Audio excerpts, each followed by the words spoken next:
তাদের বিরুদ্ধে তাদের সম্পর্কে আমাদের বিবেক খাটাতে হবে, যাতে মওদুদিবাদ বাংলাদেশে আসতে না পারে। নাহমাদুহু ওয়া নুসাল্লি আলা রাসূলিহিল কারীম, আম্মা বা'দ, ফাআউযু বিল্লাহি মিনাশ শাইতানির রাজীম, বিফadli বিসমিল্লাহির রহমানির রহিম। واعتصموا بحبل الله جميعا واعتصموا بحبل الله جميعا ولا تفرقوا। القرآن تركت فيكم أمرين كتاب الله وسنة رسوله। আজকে আমাদের ঐতিহাসিক গণসমাবেশের সম্মানিত মহতারাম আমির মঞ্চে আজকে উপস্থিত হচ্ছেন কারা নির্যাতিত মজলুম জননেতা, এদেশের তৌহিদি হক্কানি উলামার মাতার ছেড়াক স্বৈরাচারী শেখ হাসিনার বিরুদ্ধে নির্ভয়ে যিনি বাইতুল মুকাররম সহ সমগ্র রাজধানীকে অগ্নিস্ফুলিঙ্গের মতো করে সমবেত করেছিলেন, শাইখুল হাদিস ইবনে শাইখুল হাদিস আল্লামা মামুনুল হক, তিনি আসতেছেন। আমি একলা কথা বলছি, উপস্থিত সম্মানিত নেতৃবর্গ, সময় সংক্ষিপ্ত, বক্তব্য রাখা যাবে না। আমি বাংলাদেশ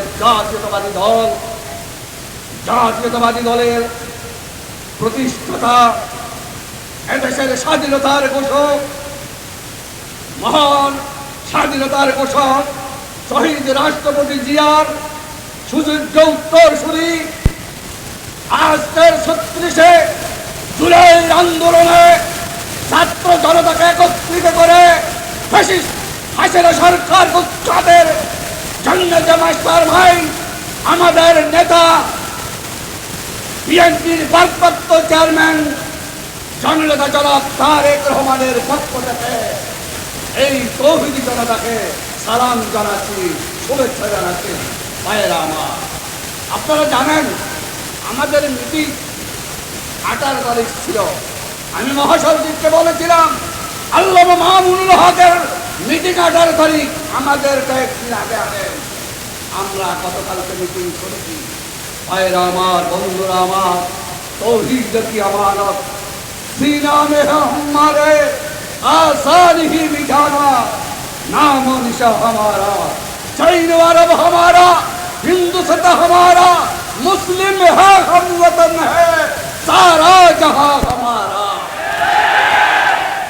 আপনাদের একতাবদ্ধ থাকতে হবে, পার্টি করবেন ইসলামী খেলাফতের দেশে ইনশাআল্লাহ আফগানিস্তানের মতো একদিন হবে। কিন্তু এই পর্যায়ে শহীদ শেখ হাসিনাকে যেভাবে আপনারা আমরা বিতাড়ন করেছি, আর শেখ হাসিনার ফ্যাসিস্ট ফান্ডা বাহিনী যাতে আমাদের বাংলাদেশের ক্ষমতা কুক্ষিগত করতে না পারে, তার জন্য যেখানে আছি সেখানে আমরা একতাবদ্ধভাবে আওয়ামী লীগকে প্রতিহত করার জন্য আমরা একতাবদ্ধ থাকবো না ভাই। মায়েরা আমার, বন্ধুরা আমার, আমাদের উলামা আল উলামাউ, আপনাদেরকে দায়িত্ব নিতে হবে। আল উলামাউ ওয়ারাসাতুল আম্বিয়া, আমার নবী আর আসবে না। আজকে বাংলাদেশে ইসলাম বলে অনেক কথা বলে, আমি নাম ধরবো না। মা খুদিজাতুল কুবরা সম্পর্কে যারা যে কথাবার্তা বলে আমার মুখ দিয়ে আসতেছে না, আমাদের চতুর্থ খলিফা, আমাদের নবী আকরাম সাল্লাল্লাহু আলাইহি ওয়াসাল্লামের জামাতা শেরে খোদা হযরত আলী কাররামাল্লাহু ওয়াজহুর সম্পর্কে যে বক্তব্য দিয়েছে, ডক্টরেট নামধারী ওলামারা, তাদের বিরুদ্ধে তাদের সম্পর্কে আমাদের বিবেক খাটাতে হবে, যাতে মওদুদিবাদ বাংলাদেশে আসতে না পারে। বন্ধুরা আমার, আমি আমার বক্তব্য দীর্ঘায়িত করব না। আমি শুধু আপনাদের কাছে এই মেসেজটা দিতে এসেছি, আমরা একত্রিতভাবে, আমি জানি আল্লামা মামুনুল হক আমাদের নেতা তারেক রহমানের, জনাব তারেক রহমানের ঘনিষ্ঠতম বন্ধু। আমি একটা এখানে কথা বলবো, 4 এপ্রিল আপনারা জানেন 4 এপ্রিল 21 আল্লামা মামুনুল হককে যখন হাসিনা ষড়যন্ত্রভাবে অপবাদ দিয়ে গ্রেপ্তার করেছিল, সেই সময় আমাদের মহেশখালীতে তৌহিদি জনতার যেই মিছিল হয়েছিল, সেই মিছিলে সর্বপ্রথম মহেশখালীতে মামলা হয়েছে 3টি, আসামি হয়েছিল 132 জন, 600 জন অজ্ঞাতনামা ছিল।